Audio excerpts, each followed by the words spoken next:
Max, with me, Owen. It's time for our basketball storylines bit. I'm just so excited about that totally lost track of names because there's so much that happened. I believe we're going to start with going back to Thursday, Friday. LA gets the win over Utah. Yes, sir. The big story that was no Kawhi, and Ty Lue inserts Terrence Mann into the lineup, who has been a great source of energy for them and really had been solid in all the minutes that he'd played. Uh, but this one, it's it harkens like I watch this game and I see just the level of overall talent in the NBA. I think maybe at an all time high. Like you compare it to the run of the late 80s and all the talent that was there. I think we're reaching that point again now with the current NBA, because if a guy like Terrence Mann, who up until halfway through the season was the 10th 11th guy in the Clippers rotation, can drop 39 points in a game 6 playoff game, like it just shows you there are so many different guys who can get it done now. The shooting is at an all-time high, the creation is incredible, and Terrence Mann, man, what a game.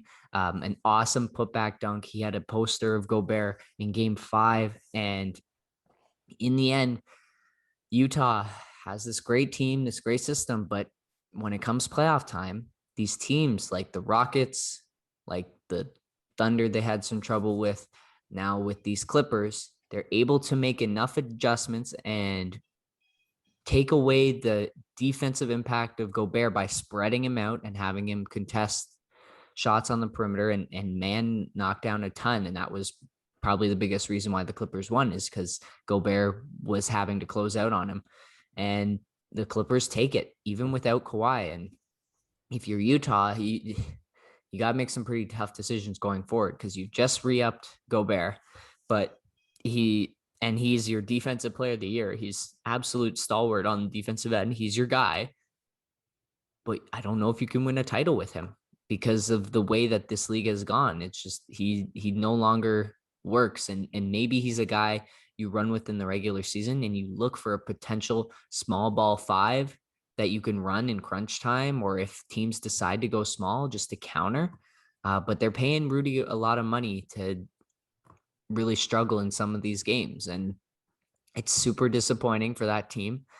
Mitchell did everything he could, but the Clippers and Paul George especially stepping up, taking the series, and they travel to Phoenix, where again Kawhi is still out, but they have an opportunity because Phoenix is missing Chris Paul for game 1 because of this bizarre COVID scenario, and they go into Phoenix and they play quite the awesome game 1. And I think both of us watched it. It was really, really fun. The quick highlights that I have before we really dive into it is we got a DeMarcus Cousins sighting in this game. He had an awesome first half, big impact. He had a great poster on Sarich and then kind of disappeared for the rest of the game. He was in the bit in the second half, and they went at him consistently. So there will be an adjustment made there from Ty Lue. I was like, my jaw hit the floor several times in this game just by the pure shot making by Paul George, Devin Booker.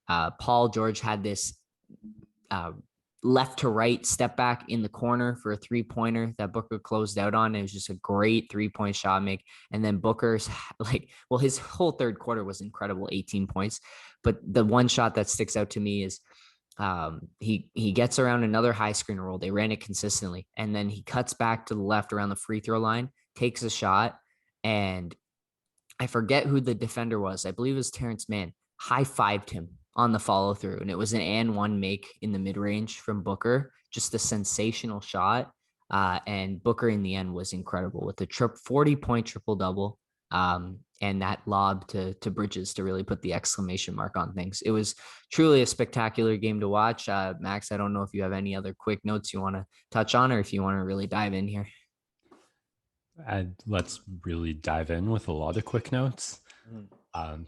because I have a ton. I guess the first and biggest one was I said to you before the show, this did not feel like a game where each team was missing their best player, which was a big narrative going in. But as you pointed out, Paul George was sensational. His shot making just seemed unstoppable and fairly consistent throughout the game. I think the Clippers had to depend on him to run the offense a little too much, even when he wasn't the one making shots. It was off him like driving, getting doubled, and finding the open look pass. And while the Suns were much the same with Booker, they were able to put the ball in the hands of Payne, in the hands of Johnson, in the hands of Crowder, and let other guys create offense. And just overall, was a team that Chris Paul has been playing for and helping and growing with all year. The ball movement throughout for the Suns throughout the whole game was so fantastic. Attacking zones, moving, just always finding the open man, always making the next pass, always getting through the rotation. And I think this game could have been a bit less close. Maybe if they had been a bit less rusty, they'd set up a lot of fantastic, like open look threes or like really good drives that just didn't drop. But the Phoenix Suns just looked so good. DeAndre Ayton had the impact that I offensively that I thought Rudy Gobert might be able to have for the Jazz. And I thought at times kind of exposed a small ball lineup as much as you could while not getting exposed defensively. And then lastly, Devin Booker, absolutely the MVP of the game. But I think Mikal Bridges, my MVP of the last 5 minutes, he was so big, hitting that three and then like a couple awesome cuts to the net where like a bit of hero ball from Booker got them in trouble. And of course, that block on George kind of also to seal the deal. Yeah. Also, he had that steal on the lob that Yeah, also finished things up. Yeah, he was really really great. He's a guy that would have fit perfectly in with the Philadelphia 76ers, and that is the team that traded him at that 2018 draft. But yeah, he really like obviously everyone's been talking about the Suns team all year because they are the 2 seed, but it still feels like some of the guys are underrated on that roster, despite how much we've talked about them now. And Bridges is one of them, where he's having his coming out party on the national stage. He's been a fantastic wing defender now for 2 straight years. I think he could still, there's still room for him to gain a little bit more muscle mass, a little bit more size, because Paul George, I think, can get into him a little bit physically, and that's why you saw a lot of possessions with Crowder, who is built pretty solidly. But that's the thing right now with no Kawhi, they can throw both of those guys. They can even throw Cam Johnson for a little bit. Booker can hang, like they just have guys to throw at Paul George. Even Cam Payne was doing a great job with ball denial late in that game.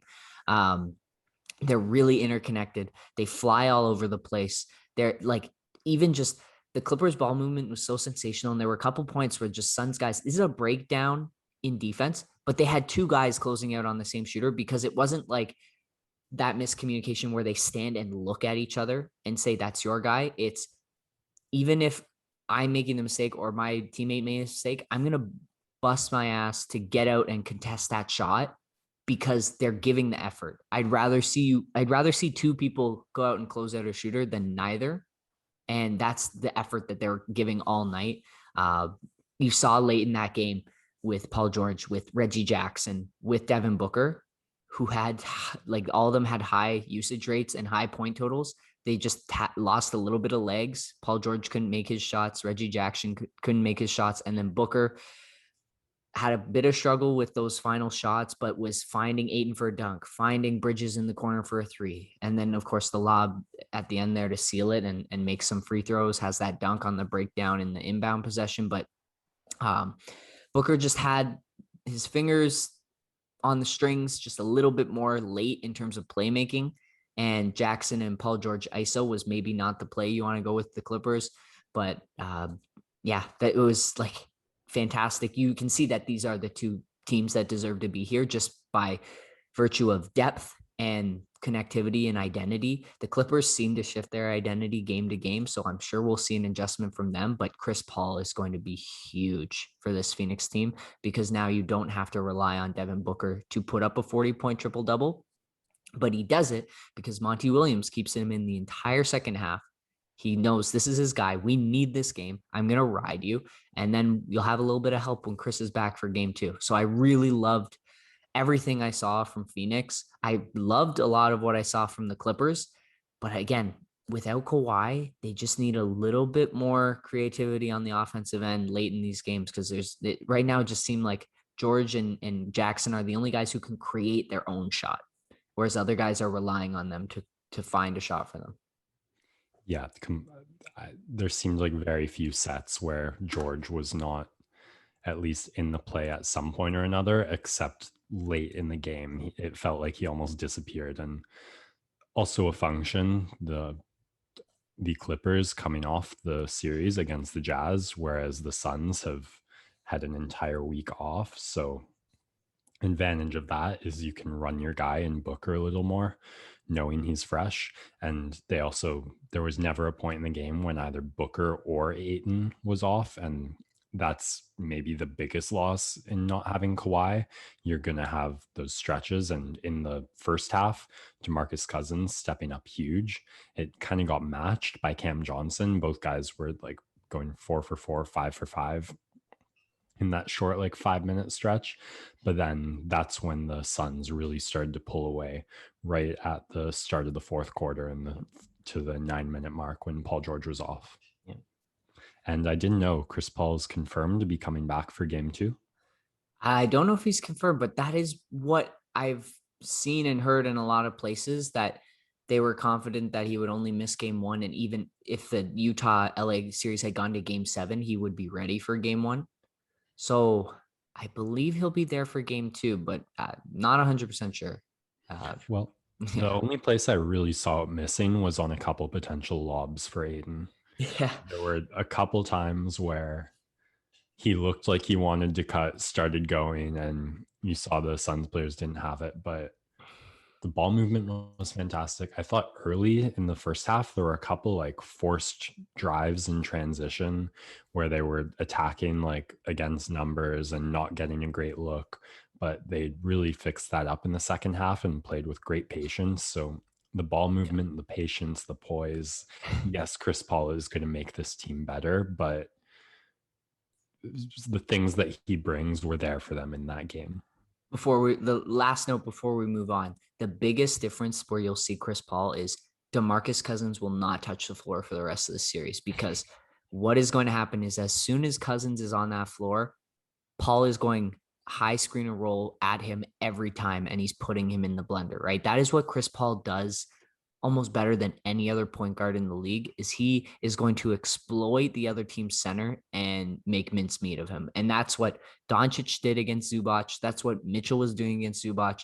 And so if Zubac and or Cousins are in the game at any time, look to see Chris Paul just make their lives a living hell and really attack them, especially when the game is tight or if the Clippers go on a run.